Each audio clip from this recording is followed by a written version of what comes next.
میں مدینے کی جانب نہ کیسے کھینچوں، میرا دین اور دنیا مدینے میں ہے۔ بسم اللہ الرحمن الرحیم۔ اذهب الی فرعون انہ طغی۔ آپ یہ باتیں پڑھ چکے کہ جو وادی سینا میں ہوئیں، اللہ رب العزت سے انہیں شرف ہم کلامی حاصل ہوا، اور اس کے بعد اللہ کی طرف سے ان کو بتایا گیا کہ آپ کے پاس جو لاٹھی ہے وہ کتنی کارآمد ہے، اور کتنا اس کا جو ہے وہ معاملہ کتنا عظیم الشان ہے۔ اس کے بعد جو ہے وہ اب ان کو حکم دیا جا رہا ہے کہ آپ اپنی نبوت کا اظہار فرما دیں، ہے نا، یعنی آپ کے اوپر جو تبلیغ کی اور پیغام رسانی کی، دعوت کی جو ذمہ داریاں آپ کے اوپر ہیں اور جن کے لیے آپ کو یہاں بھیجا گیا ہے، مبعوث کیا گیا ہے، وہ اپنی ذمہ داریاں نبھانے کا وقت آ گیا ہے۔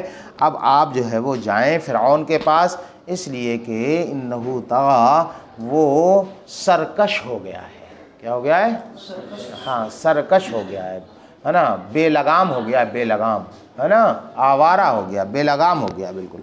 ہاں، اس کے جا کر کے لگام کسیں، لگام لگائیں اس کو جا۔ کیسے بے لگام ہو گیا تھا وہ، ہے نا، کیسے سرکشی اس نے اختیار کی تھی؟ تو کہتے جاوز حد العبودیہ الی دعوی الربوبیہ، عبودیت کی حد کو اس نے پار کیا۔ عبودیت کی حد ہے نا، عبودیت کی حد کو اس نے پار کیا، اور کہاں پہنچ گیا؟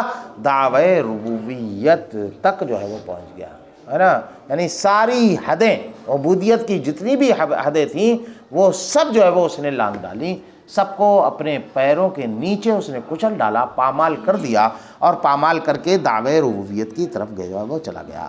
وَلَمَّا أَمَرَهُ بِالذِّهَابِ إِلَىٰ فِرْعَوْنَ الطَّاغِي، جب حضرت موسیٰ کو حکم دیا گیا، کس کا؟ اللہ نے حکم دیا فرعون کے پاس، فرعون جو سرکش ہے، سرکش فرعون کے پاس جانے کا حکم دیا، ہے نا، اور حضرت، ہے نا، انہوں نے وعرفا، اور حضرت موسیٰ نے یہ جان لیا کہ انہو کلفا بھی پڑھ سکتے ہیں، کلفا، انہو کلفا، کہ اللہ رب العزت نے انہیں مکلف بنایا ہے، امراً عظیما، ایک عظیم ذمہ داری کا مکلف انہیں بنا دیا، ایک عظیم ذمہ داری ان کے کاندھوں پر ڈال لی کہ یحتاج الی صدر فصیح، جس کے لیے کشادہ سینے کی ضرورت ہے۔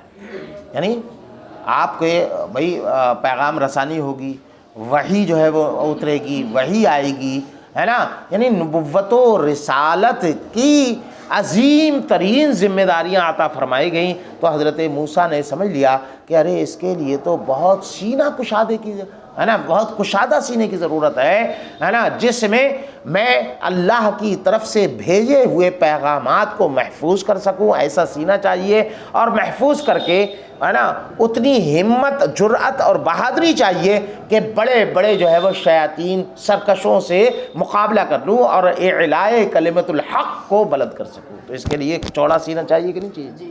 چھوٹے سینے کی ضرورت پڑے گی، ہے نا، 36 انچ کا چاہیے کہ نہیں چاہیے؟ اس میں چوڑا والا بیٹا چاہیے۔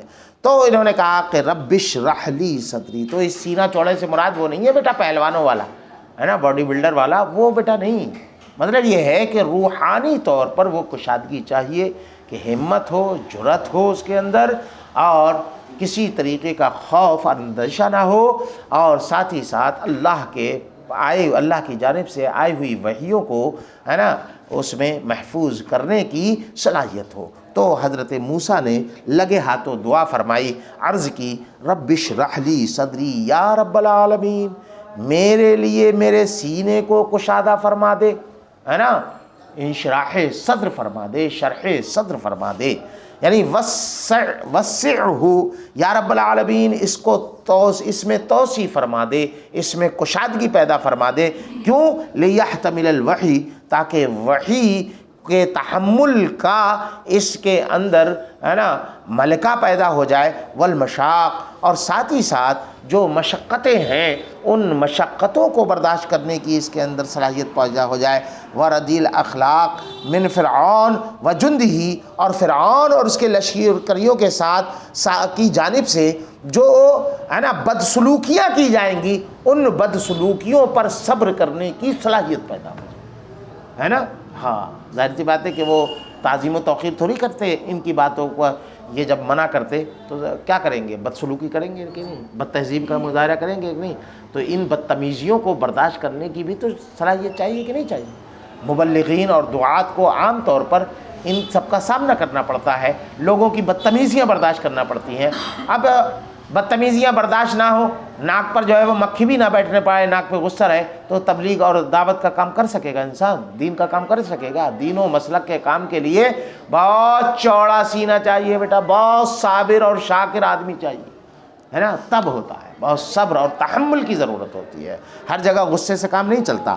وَيَسِّرْ لِي أَمْرِي، اور ساتھ ہی ساتھ یہ بھی دعا فرمائی، یا رب العالمین میرے لیے میرے معاملے کو آسان فرما دے، یعنی جو ذمہ داریاں تیری طرف سے تفویض کی جا رہی ہیں ان ذمہ داریوں کو میں بسہولت بآسانی ادا کر سکوں، میرے لیے ایسے ذرائع پیدا فرما دے، مجھے آسانیاں فراہم فرما دے۔ وسہل علی ما امرتنی بہ، یعنی جن چیزوں کا تو نے مجھے حکم دیا ہے، وہ چیزیں کیا ہیں؟ ماں کا بیان، یعنی تبلیغ رسالت الی فرعون، فرعون کے پاس پیغام الہی تیرے پیغام کو پہنچانے کا تو نے جو ذمہ دار بنایا ہے مجھے، میری پورے ذمہ داری ڈالی ہے، اس ذمہ داریوں پر آسانی پیدا فرما دے۔ اب جو ہے وہ کچھ ہے نا نقطہ آفرینی یہاں پر کی جا رہی ہے کہ وشرح لی صدری، یہ جو ہے وہ فرمایا ہے نا، کیا فرمایا؟ رب اشرح لی صدری، کیا فرمایا بیٹا؟ رب اشرح لی صدری، ہونا کیا چاہیے تھا؟ رب اشرح صدری، ہے نا، اشرح صدری بالکل آسان تھا بھائی۔ لی میں کون سی ایسی خوبی ہوگی؟ جو لی ہے وہی صدری میں یا ہے، دونوں کا معاملہ ایک ہی ہے، تو یہ جو ہے وہ پہلے لی پھر جو ہے وہ صدری، ہے نا، اس سے کیا فائدہ حاصل ہوا؟ تو کہتے ہیں کہ رب اشرح صدری سے مؤکد ہے رب اشرح لی صدری، کیوں ہے؟ اس لیے کہ تکرار ہے اس میں، کیا ہے بیٹا؟ تکرار ہو گئی کہ نہیں؟ کیا؟ میرے لیے کھول دے، کیا ہوا پہلے بیٹا؟ میرے لیے کھول دے، کیا کھول دے؟ ہے نا، کرتا کھول دے، پگڑی کھول دے، ہے نا، یہ دروازے کھول دے، کیا چیز کھول دے؟ تو اجمال ہوا کہ نہیں؟ اجمال ہوا۔ اب ذہن پریشان ہے، کیا کھول دے، کیا کھول دے، کیا کھول لے؟ اب انتظار کے بعد ملا صدری، میرا سینہ کھول دے، تو انتظار کے بعد جو چیز حاصل ہوتی ہے وہ کیا ہوتی ہے؟ اوقاف النفس ہوتی ہے کہ نہیں؟ اجمال کے بعد جو ہے تفصیل ہوتی ہے، تو اس میں جو ہے وہ تاکید ہوتی ہے کہ نہیں؟ ڈبل اسناد ہے، تو اسی کو کہا کہ رب اشرح لی صدری، آکد من اشرح صدری سے، ہے نا، یہ آکد ہے، موقد ہے، لأنہ تقریر للمعنی الواحد، اس لیے کہ معنی واحد کو مکرر بیان کیا گیا ہے، پہلے مجمل بیان کیا گیا، پھر بعد میں مفصل طور پر جو ہے وہ بیان کیا گیا۔ من طریق الاجمال والتفصیل، یعنی اجمال اور تفصیل کے دو طریقوں سے معنی واحد کو مکرر بیان کیا گیا ہے، ایک مرتبہ مجمل اور دوسری مرتبہ بیٹا مفصل۔ لأنہ یقول بقول اشرح لی صدری و یسر لی، اس لیے کہ ہے نا اشرح لی اور یسر لی سے جان لیا گیا کہ انا سمت مشروحہ و میسرہ، ہے نا، کہ کوئی یہاں پر کوئی ایسی چیز ہے جو مشروع ہوگی اور میسر ہوگی، ہے نا، یعنی ابہام آ گیا اس میں، کون سی چیز ہے نا، بس اتنا معلوم ہوا کہ ایک شے کو مشروع اور میسر کا بنانے کی عرض کر رہے ہیں، وہ کون سی چیز ہے؟ تو ثم رفع الابہام بذکر صدر والامر، اور پھر اس کے بعد رب اشرح لی صدری میں صدر کا ذکر کیا، اور یسر لی امری میں امر کا ذکر کر کے اس ابہام کو دور کر دیا گیا کہ وہ جو مشروع اور میسر کرنے کی بات ہو رہی ہے وہ کوئی اور چیز نہیں بلکہ وہ سینہ ہے اور وہ امر ہے نا، جس کو آسان کرنے کی بات کی جا رہی ہے۔ چلو بھائی، وحلل، کھول دے، عقدہ من لسانی، میری زبان کی گرہ کو کھول دے، میری زبان کی گرہ کو۔ وہ گرہ کیسے پڑی تھی کل ہی میں بتا چکا ہوں، بس دھڑا دھڑ ترجمہ کر لو، تفصیل کل بتا چکا ہوں۔ وہ کیا تھا؟ وَكَانَ فِي لِسَانِهِ رَفَّ لِلْجَمْرَةِ، کہتے ہیں کہ آپ کی زبان میں لکنت پیدا ہو گئی تھی اس ہے نا انگارے کی وجہ سے، التی وضعها علی لسانہ فی صباح، جس کو آپ نے اپنے بچپن میں اپنی زبان پر رکھ لیا تھا، وذالک، اور اس کا تفصیلی واقعہ یہ ہے کہ ان موسیٰ اخذ لحیہ فرعون، حضرت موسیٰ نے ایک مرتبہ فرعون کی داڑھی کو جو ہے وہ پکڑ لیا، وَلَطَمَهُ لَطْمَةً شَدِيدًا فِي صِغْرِهِ، پھر جو ہے وہ اس کے ہے نا اسے گھال پر زوردار جو ہے وہ ہے نا راپٹ رکھا، تماچا رسید کیا، فارادہ قتل ہو، تو اس نے جو ہے وہ ان کے قتل کا ارادہ کیا۔ حضرت آسیہ بول پڑی، ایو الملک انہ صغیر، اے بادشاہ، ارے یہ تو چھوٹا سا بچہ ہے، لا یعقل، اس کو عقل کا جو ہے وہ کہاں ہے کہ یہ جو ہے وہ سمجھ جائے کہ جو ہے وہ ہر چمکتی چیز کو یہ تو سونا سمجھنے والا بچہ ہے۔ فجعلت فی تشت نارا وفی تشت فجعلت فی تشت تشت نارا وفی تشت یواقیت، تو اس نے جو ہے وہ کیا کیا کہ ایک تشت میں جو ہے وہ آگ کو رکھا گیا، ایک تشت میں جو ہے وہ یواقیت کو رکھا گیا، اور پھر جو ہے وہ حضرت موسیٰ کے سامنے وہ دونوں تشت جو ہے وہ رکھ دیے گئے۔ فقصد الیواقیت، حضرت موسیٰ نے قصد کیا کس کا؟ یاقوتوں کا۔ فامال الملک، تو وہ بادشاہ وہ کیا نام ہے فرشتے نے ہے نا ان کے ہاتھ کو آگ کی طرف پھیر دیا، فرفع جمرہ، تو انہوں نے جو ہے وہ انگارہ اٹھا لیا، فوضعها علی لسانہ، اپنی زبان پر رکھ دیا، فاحترق لسانہ، تو اپنی ان کی زبان جو ہے وہ جل گئی، فسارا لکنا منہا، تو اس کی وجہ سے لکنت جو ہے وہ پیدا ہو گئی۔ ورویا ان یدہ احترق، ایک روایت میں یہ بھی آیا ہے کہ آپ کا ہاتھ جو ہے وہ اسی سے جل گیا تھا۔ واجتہد فرعون فی علاجہا، اس کے علاج میں فرعون نے بہت کوشش کی، فلم تبرا، اور وہ صحیح نہیں ہوئے۔ ولما دعاہ، تو جب جو ہے وہ حضرت موسیٰ کو ہے نا نے اس کو دعوت دی تو کہا کہ الہ رب تدعونی، کس رب کی طرف تم مجھے دعوت دے رہے؟